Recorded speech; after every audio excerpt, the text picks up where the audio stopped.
Hola, ¿qué tal? Et bienvenue sur la chaîne des personnes qui souhaitent avoir un style de vie beaucoup plus sain. Le fromage. Ah, qu'est-ce que c'est bon le fromage? Alors, non seulement c'est bon en termes de goût, mais c'est également super bon pour la santé. Après, le fromage, je te le rappelle, c'est assez calorique, c'est assez gras quand même, donc faut pas trop en abuser, mais dans des quantités modérées, ça peut vraiment être bénéfique pour la santé. Donc, dans cette vidéo, je vais te présenter les différents fromages avec leurs différentes particularités. Et sans plus de transition, je te dis let's go pour la vidéo. Pour commencer, on a la mozzarella. Alors, en l'occurrence, la mozza, c'est pas le plus calorique. Ça contient à peu près 250 calories pour 100 grammes. Donc franchement, parmi tous les fromages que je vais te présenter, il fait partie des plus intéressants pour les personnes qui souhaitent surveiller leur consommation de calories. En plus, la mozza, ça contient également des probiotiques, à ne pas confondre avec prébiotiques. Petit rappel rapide, les probiotiques, ce sont les bactéries elles-mêmes, et les prébiotiques, ce sont la nourriture des bactéries. Voilà où réside la différence. En l'occurrence, ici, ce sont des probiotiques, donc directement les bactéries. Et les probiotiques, c'est plutôt cool pour la santé parce que ça contribue à renforcer le système immunitaire, réduire l'inflammation et également contribuer à la santé intestinale. En deuxième position, on a le fromage bleu qui n'est pas vraiment bleu, il est plus vert que bleu. En tout cas, j'ai affiché l'image.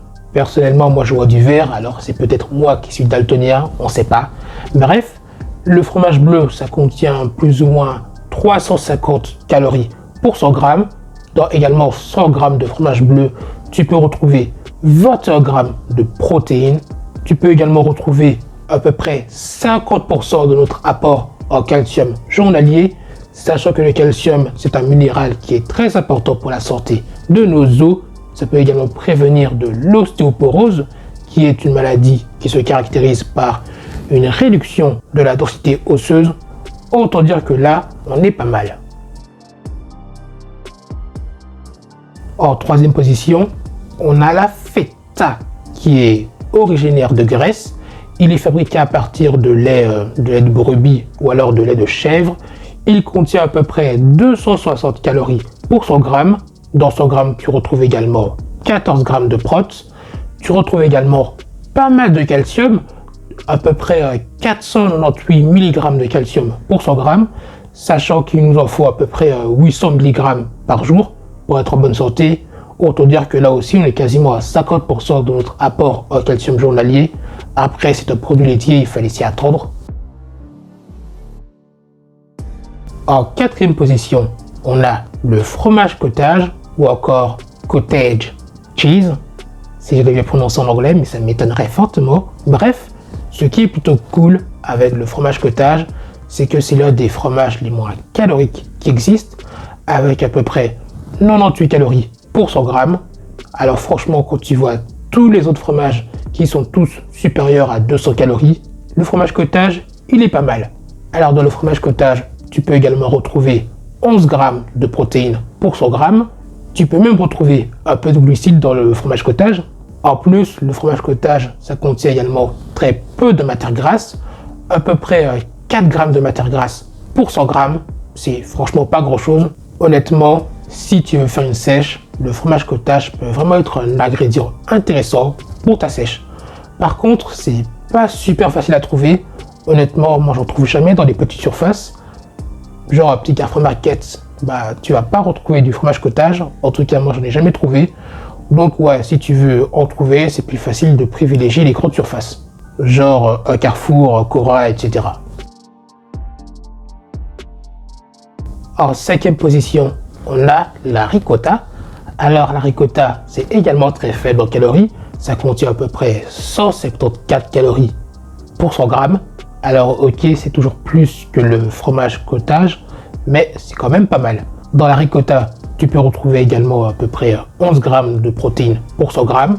Ça contient à peu près 20% de nos apports en calcium quotidien. Par contre, ça contient quand même beaucoup plus de matière grasse que le fromage cottage. En l'occurrence, ça contient à peu près 13 grammes de matière grasse pour 100 grammes, c'est quasiment le triple. En 6e position, on a le Parmigiano Reggiano, qu'on appelle également parmesan.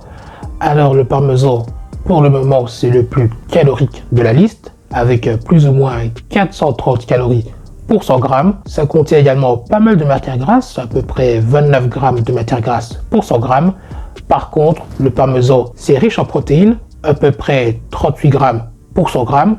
Ça contient également pas mal de calcium. En fait, ça contient plus de 100% de nos apports en calcium journalier, car le parmesan, ça contient à peu près 1100 mg de calcium. Autant dire que c'est pas mal. Et en plus, c'est un fromage qui contient un peu moins de lactose que la moyenne. Ça, c'est dû à son processus de vieillissement prolongé. Du coup, si tu es un intolérant au lactose, le parmesan peut être un fromage qui sera peut-être plus facile à supporter pour toi. En 7e position, on a le fromage de chèvre, qu'on appelle également goat cheese. Ça veut tout dire. Alors, le fromage de chèvre, ça contient à peu près 360 calories pour 100 grammes. Ça contient également pas mal de matière grasse, à peu près 30 grammes pour 100 grammes. Ça contient également des protéines, à peu près 22 grammes pour 100 grammes. En plus, le fromage de chèvre, ça contient également de la caséine. Et la caséine, ça peut avoir des propriétés anti-inflammatoires.